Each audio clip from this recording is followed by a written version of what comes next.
this is First Avenue in Bartica, and we're looking for a bank.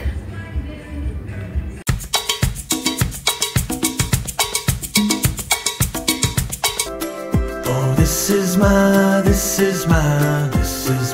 day.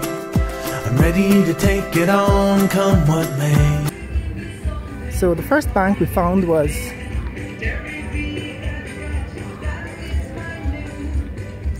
Citizens Bank, which is owned by Banks DIH, but they don't accept cards that are not Citizens Bank cards.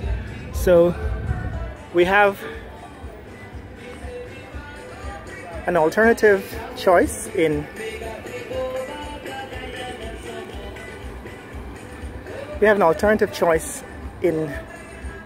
Bank of Nova Scotia, that's Scotiabank, and we're going to find out now. So this is on First Avenue, and what we're going to do is turn this corner and go to 2nd Avenue. So I understand Scotiabank is on 2nd Avenue.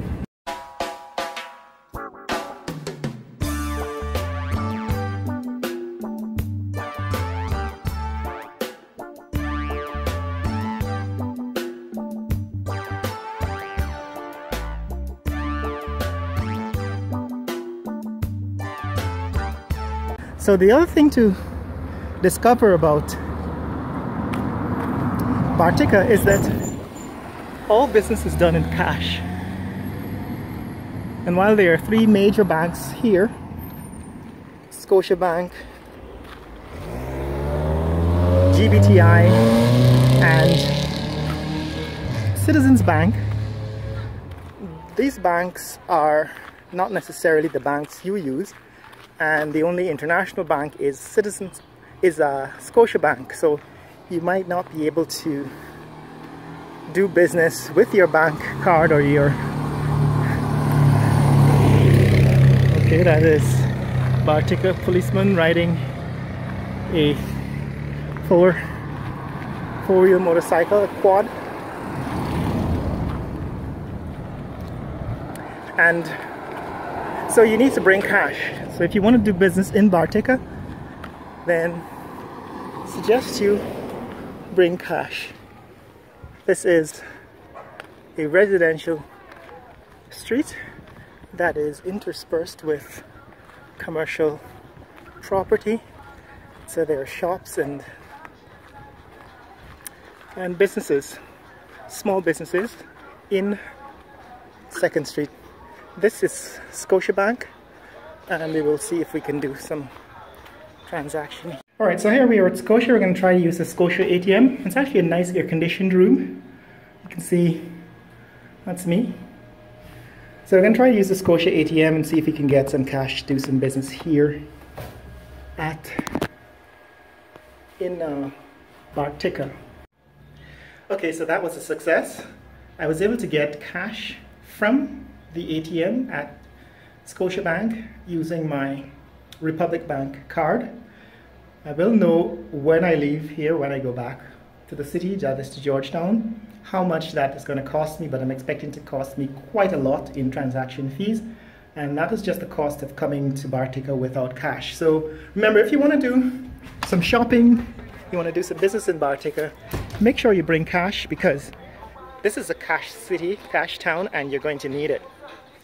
So let's continue with our tour of 2nd Avenue. So we're gonna head back on 2nd Avenue. Right, sort of runs north to south. That is 2nd Avenue in Bartica, and we're gonna head towards the ocean. Let's see if we can find something to buy here. I'm looking for underwear. Yes, you sell any? You got something there? Yeah, for men? No, I need something for... Okay. Thanks. Alright, thanks. Alright, so here's... yeah.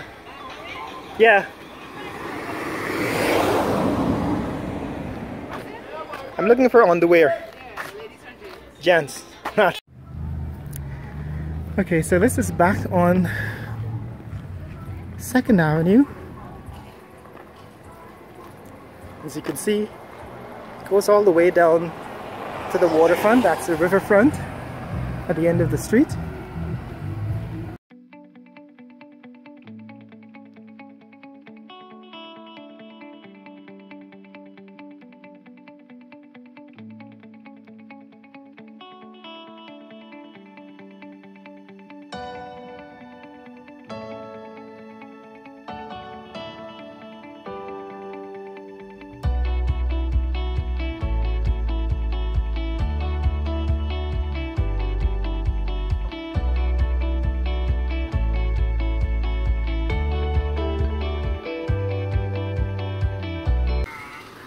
There is a boat builder working on a new boat. Goes directly into the stelling, the wharf. And here is one of the boats that is being constructed.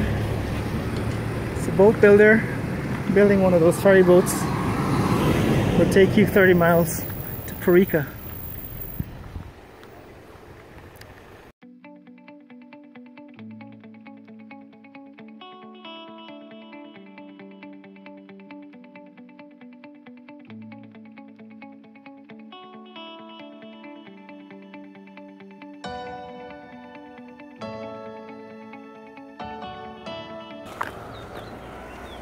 So this is 3rd Avenue. Again, it's a tiny town, mixture of buildings, and that is residential buildings and commercial property. But you can see there's evidence of growth. There's a new building going up, lots of large new buildings going up. And if you see on the streets, a lot of mining, heavy mining vehicles. So the trucks, for example, are vehicles that are used in mining in the area. And so Bartica is also one of those towns that is a launch point to the mining camps in the heart of the Guyanese, the Amazon rainforest. It's not itself a mining town, but it is a stop on the way to Georgetown, or a way to get mining supplies and consumables into the mining camps. So this is the hotel at which we're staying. It's the Palm Spring Hotel. And I had a talk earlier with the owner. He wants to convert the entire establishment to off-the-grid solar system, and so I'll be doing an assessment for him of what it would cost, estimate of the cost to install solar power in his hotel. So more on that later. Well, so long Bartica, it's been real, and see you in the more times. If you want to see more content like this, click like and subscribe, share this video with other users on other social media platforms, and later!